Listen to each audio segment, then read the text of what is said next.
बिस्मिल्लाहिर्रहमानिर्रहीम। प्यारे दोस्तों, अस्सलाम वालेकुम। नॉवल कालिज कलियां और भंवरे की अगली किस्त शुरू करते हैं। कायरीन, जैसा कि आप जानते हैं, ये नॉवल लाहौर के उस दौर का है जब पाकिस्तान में मोबाइल फ़ोन सर्विस मौजूद नहीं थी। कायरीन की सहूलत के लिए अब इस तहरीर को यूट्यूब की शक्ल में पेश किया जाता है। उम्मीद है कमज़ोरियों के बावजूद आपको पसंद आएगा। राबिया की माँ ने कहा, जाओ अपने बगैरत बाप को बताओ कि शादी के लिए तुम अपनी बहन का रिश्ता मांगने आए हो। और फिर वो ये कहकर रोने लगी। इजाज और हंजला बुत बने एक दूसरे को देखने लगे। दोनों का दिमाग साएं साएं कर रहा था। दोनों के सोचने समझने की सलाहियत माऊफ हो चुकी थी। राबिया की माँ को तो सिर्फ इस हद तक मालूम था कि इजाज अपनी बहन से शादी की ख्वाहिश लेकर आया है, मगर हंजला और ख़ुद इजाज के सामने ज़िंदगी ने अजीब, बेहुदा और शर्मनाक तरीन हकीकत रख दी थी। इजाज किसी लाश की तरह खड़ा था। ऐसा लगता था जैसे उसकी सांसें बंद हो चुकी हैं। उसकी आंखें खुली की खुली रह गई थीं। हंजला अंदाज़ा कर रहा था कि इजाज की सोचों में पता नहीं क्या कुछ तूफान चल रहा है। हंजला को कुछ समझ नहीं आ रही थी कि ऐसी गंभीर सूरत हाल में इजाज से क्या बात करे। हंजला इन्हीं सोचों में गुम था कि अचानक बुत बने इजाज ने कहना शुरू किया, देखो हंजला, तुम्हारे सामने दुनिया का बगैरत तरीन इंसान खड़ा है। हंजला, तुम ठीक कहते थे कि अपने गुनाहों की माफ़ी मांग लो, शायद ज़िंदगी में वक्त मिले या ना मिले। और माफ़ी का मुझे वक्त ही ना मिला और मुझे मिलना भी नहीं चाहिए। उसने फिर दीवानों की तरह कहना शुरू कर दिया, ए अल्लाह, तूने मुझे और मेरे बाप को हमारे गुनाहों की इतनी बड़ी सज़ा दे दी। मैं बगैरत हूँ, मुझे जीने का कोई हक नहीं। ए अल्लाह, मुझे अगले जहान भी हरगिज़ माफ़ ना करना। मैं अजाब लेना चाहता हूँ, शदीद तरीन अजाब। ये कहते हुए वो ड्राइंग रूम से बाहर दौड़ा। हंजला भी उसके पीछे निकला। उसके बाहर निकलने तक इजाज इतना तेज दौड़ा कि उसने 30 मीटर का फासला ले लिया।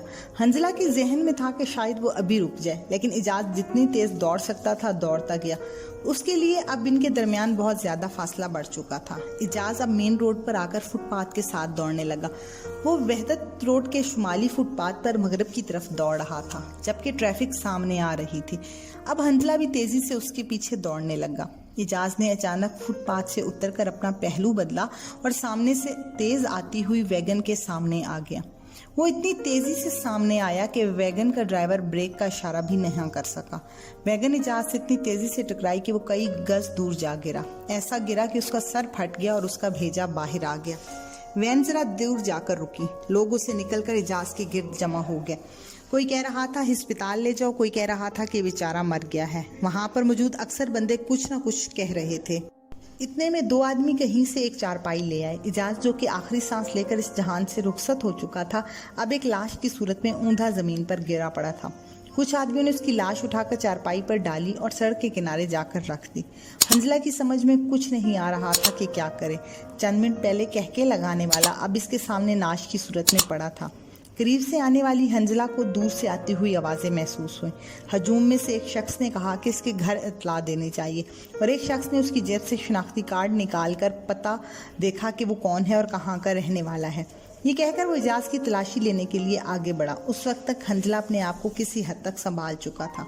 उसने फौरन कहा, मैं इसके साथ हूँ, मैं अभी घर इत्तला किए देता हूँ। यहाँ कोई करीब फ़ोन होगा? एक आदमी ने कहा, हाँ, मेरी दुकान है, आप जहाँ चाहें फ़ोन कर सकते हैं। हंजला ने दो आदमियों को इजाज़ की मैयत का ख्याल रखने का कहा और ख़ुद उस शख्स के साथ दुकान आ गया। उसने इजाज़ के घर फ़ोन किया तो उसके वालिद ने ही फ़ोन उठाया। हेलो के बाद उसने बगैर किसी तमहीद के कहना शुरू कर दिया, अंकल, मैं इजाज़ का दोस्त हंजला बात कर रहा हूँ। आपके लिए एक बुरी खबर है, आप अपने आप को संभालिएगा। अभी अभी इजाज़ का एक्सीडेंट हुआ है और सर पर शदीद चोट आई है। वो अब इस दुनिया में नहीं रहा। इसकी बात सुनकर दूसरी तरफ खामोशी छा गई। हंजला हेलो हेलो कहता रहा, मगर दूसरी तरफ से कोई जवाब ना किया, बल्कि दूसरी तरफ से जवाब का इंतजार करने लगा। थोड़ी देर बाद इजाज के वालिद की लरजती हुई आवाज़ आई, हेलो, तुम हंजला ही हो? कहाँ से हो? लाहौर से बात कर रहे हो? क्या तुम वाकई सच कह रहे हो? तुम हंजला ही हो ना? हंजला ने कहा, जी अंकल, मैं हंजला हूँ और लाहौर से बात कर रहा हूँ। इजाज का वालिद जहाँ दीदा था, शायद उसको इस खबर पर शक गुजरा। उसने ज़रा संभल के कहा, तुम जिस जगह से फ़ोन कर रहे हो वो नंबर लिखवा दो, मैं तुम्हें खुद फ़ोन करता हूँ। मुझे यकीन नहीं आ रहा। हंजला ने नंबर लिखवा दिया और रिसीवर क्रेडल पर रखा ही था कि फ़ोन आ गया। उसने रिसीवर उठाकर कहा, अंकल, मैं हंजला हूँ, आप यकीन क्यों नहीं करते? ये लें, इस दुकानदार से बात करें जहाँ से मैं बात कर रहा हूँ। ये कहकर उसने दुकान के मालिक को फ़ोन दिया और उसने कहा, हाँ जनाब, एक्सीडेंट हुआ है और नाश सामने चारपाई पर सड़क के किनारे मौजूद है। फिर उसने अपना नंबर और एड्रेस भी बताया। तो चंद सेकंड बाद ही इजाज़ के वालिद का फ़ोन आ गया। फिर हंजला ने बात की तो इजाज़ के वालिद ने कहा, तुम वहीं पर रुको, मैं फ़ोन करके लाहौर में रहने वाले रिश्तेदार और दोस्त तुम्हारे पास भेजता हूँ। वैगन ड्राइवर को ना जाने देना और वैगन का नंबर और ड्राइवर का नाम नोट कर लेना। हंजला अब इजाज़ की मैयत के करीब आ गया। उस वक्त तक किसी ने उस पर कपड़ा डाल दिया था और वहाँ पर हजूम काफ़ी बढ़ गया था। हंजला को ठंडे पसीने आ रहे थे। वो अफसोस और परेशानी की मिली जुली कैफियत में था।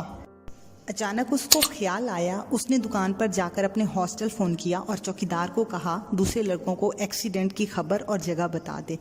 वो फ़ोन करके वापस आ गया।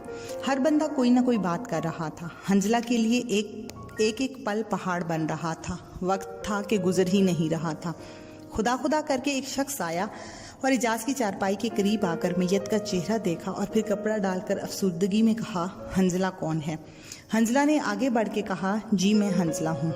आने वाले ने अपना नाम मलिक इम्तियाज़ और ख़ुद को इजाज़ के वालिद का कज़न बताया। उसने बताया कि एम्बुलेंस आने वाली है। वो लोग एम्बुलेंस का इंतज़ार करने लगे। इतने में इंस्पेक्टर हामिद बॉक्सर भी आ गया। उसने आते ही वैगन ड्राइवर को साथ आने वाले पुलिस वालों के हवाले किया और साथ ही हॉस्टल के लड़के भी वैगन पर पहुंच गए। उनमें से कई एक इजाज़ का बिगड़ा हुआ चेहरा देखकर दहशत ज़दा हो गए। इंस्पेक्टर हामिद बॉक्सर और इम्तियाज़ के मशवरे से मैयत को सीधा गाँव ले जाने का फैसला किया। हंजला ने इजाज़ की गाड़ी ली। उसमें से 3 दोस्त और भी बैठ गया। कुछ एम्बुलेंस में सवार हो गए, बाकी कॉलेज की बस में बैठ गए। इसी तरह वो तमाम कई घंटों की मुसाफत के बाद मुल्तान के करीब शेरशाह पहुंच गए। इजाज़ के घर एक कहराम मचा हुआ था, मगर उसका वालिद मजबूत असाब का मालिक था। उसने खुद को संभाला हुआ था। थोड़ी देर बाद वो हंजला को लेकर एक तरफ गया और एक्सीडेंट की तफसील पूछी तो हंजला ने बताया कि ये एक्सीडेंट नहीं बल्कि खुदकुशी है और राबिया की माँ की सारी गुफ्तगू सुना दी, मगर इजाज़ और राबिया का पुराना वाक़या ना बताया। ये सुनकर उसका वालिद का रंग जर्द हो गया। वो फटी फटी निगाहों से उसकी तरफ देखने लगा। थोड़ी देर बाद खामोशी से हंजला से कहा, ये तुमने बात किसी और को तो नहीं बताई? हंजला ने नफ़ी में जवाब दिया। फिर मलिक वकार ने उससे किसी से तज़किरा ना करने की ताकीद की। इजाज़ का जनाजा आखिरी रसूमात होती रहीं। हंजला मज़ीद वहाँ 2 दिन रहा। फिर उसने इजाज़ के वालिदैन से इजाज़त चाही और उन्होंने आइंदा ज़रूर रब्ता करने का कहा। हंजला वहाँ से रुखसत होकर वापस लाहौर की बस पर बैठ गया। उसका जहन ख्यालात की अमाजगाह बना हुआ था। हंजला सोच रहा था कि लड़कियों के वालिदैन किस बेहिसी और बगैरती से यूनिवर्सिटियों और ऐसे कॉलेजों में जहाँ लड़के पढ़ते हैं अपनी बच्चियों को तालीम हासिल करने के लिए भेज देते हैं।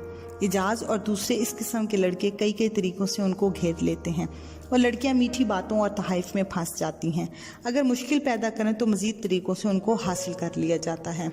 उसका जहन कह रहा था कि जब किसी बंदे को महज 1 लाख या 2 लाख का कारोबार करना हो तो वो अपने भाई और दोस्त पर आसानी से एतबार नहीं करता, मगर अपनी बहन और बेटी को मर्द, उसातिज़ा, खेलों के कोचेस, लड़कों के साथ तालीम हासिल करने और दफ्तरों में काम करने के लिए भेज देता है। लिहाजा उसके जहन में ये बात आई कि खुदा ताला ने जिस मर्द औरत को बनाया उसने हुजूर पाक सल्लल्लाहु अलैहि वसल्लम के ज़रिए हुक्म दिया कि औरत गैर महरम के करीब हरगिज़ ना जाए और किसी सूरत भी किसी गैर महरम पर एतबार ना करे।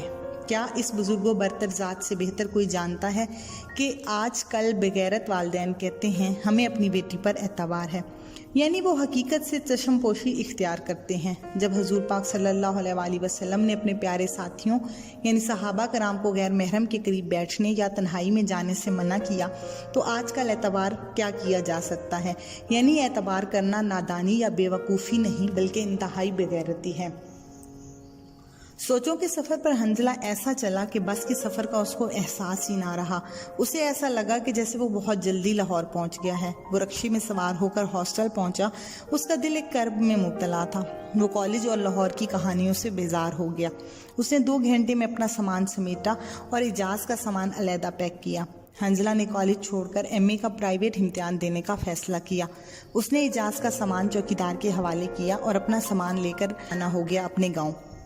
प्यारे यूट्यूबर्स, प्लीज़ आप हमारे चैनल को सब्सक्राइब करें, लाइक करें और शेयर करें और घंटी के निशान को दबा दें ताकि हमारी हर आने वाली वीडियो आप तक पहुंच सके और हमारी हौसला अफजाई हो सके। जी तो दोस्तों, ये नॉवल यहीं तक था।